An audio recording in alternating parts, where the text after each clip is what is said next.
number one, Calafiore.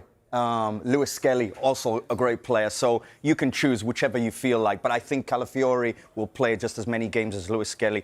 And then obviously kind of looking at Zubimendi, new signing.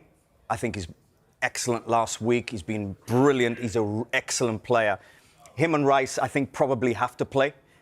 Ødegaard has to play. He's the key. He's the link between the whole team. And obviously Gyökeres coming in. Saka will play for sure. And then you just feel like, okay, Martinelli is the only one that really is probably the one there you think he doesn't have to play. Who comes in and replaces him? I think Eze goes on the left-hand side with the freedom to roll inside at times, because what you tend to have is Rice normally joins that left wing, and sometimes you'll see him as a left winger. That will allow Eze to come inside sometimes as that number 10. It feels like Martinelli could be the man to miss out, maybe Noni Madueke as well. Obviously, Eze's had a full pre-season with Palace, played last Sunday. He's probably not going to be registered in time to play tomorrow and start. But do you think next weekend, their next game, they take on Liverpool next weekend, that we could see this man starting on the left-hand side?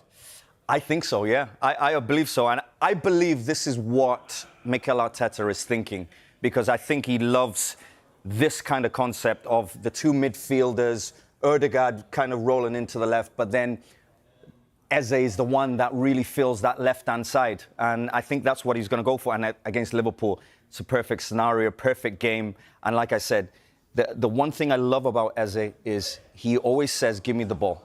Always says, give me the ball. Any situation on the pitch. And whether it's Liverpool, whether it's Man City. And I think that's what takes you to the next level if you're Arsenal. Somebody who says, no problem, I don't care, even if I've lost it 3 times, give me the ball. And I think that confidence is huge for Arsenal. And Arsenal fans, even Paul Merson speaking yesterday, despite all the business they've done, it's this signing which really, really excites them in particular. 2 players not on this list, Kai Havertz currently out injured, Noni Madueke, who I mentioned.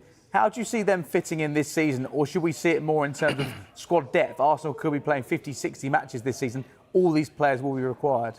Well, listen, I think when I was kind of putting this team together, I was kind of looking at the bench also, and I'm thinking, for the first time, I think Arsenal have got a real depth now. They've got great players that could easily replace the other one, and they'll need it. With all the games, with all the amount of games and the competition, they'll need it. And I think there'll be a lot of rotation. Madueke's come in. Obviously, if Eze completes his deal, you're talking about the left back, Lewis Skelly can play there. You know, you talk about even Timber. I put him in there because I think he's brilliant. Ben White can easily come in there. Kepa is signing goals. He might need Raya might need a rest. And you Mosquera, they've signed in defence. They've got options every area of the pitch now. So many.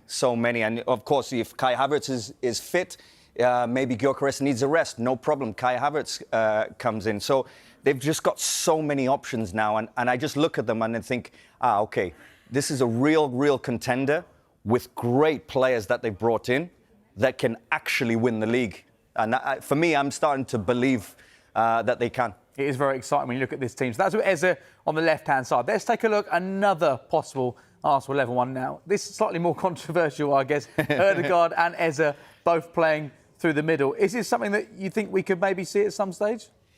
Yeah, oh, absolutely, yeah. I just think sometimes with the games where you know you might have extra possession, you know generally you're gonna dominate that game.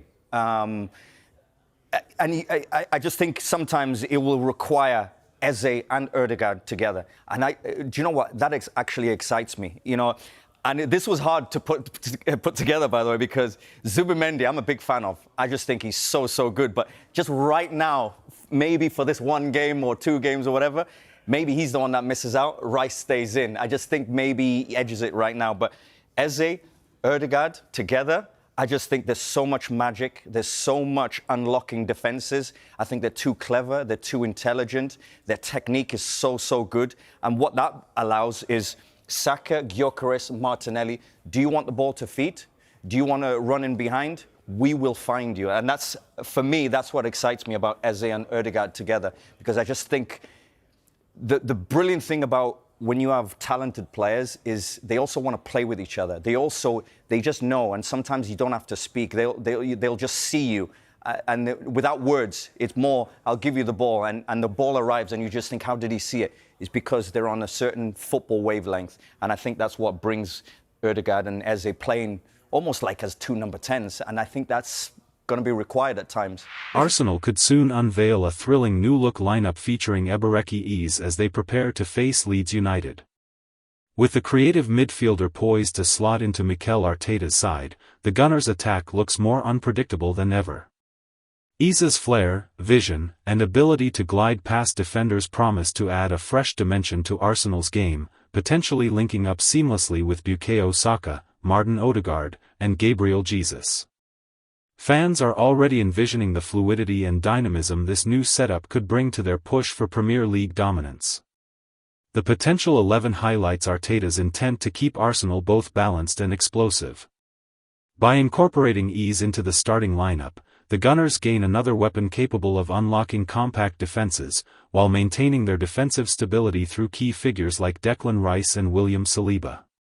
As anticipation builds, the clash against Leeds could offer the first glimpse of a more creative and ruthless Arsenal side. One ready to dominate possession, dictate the tempo, and keep their title ambitions firmly alive.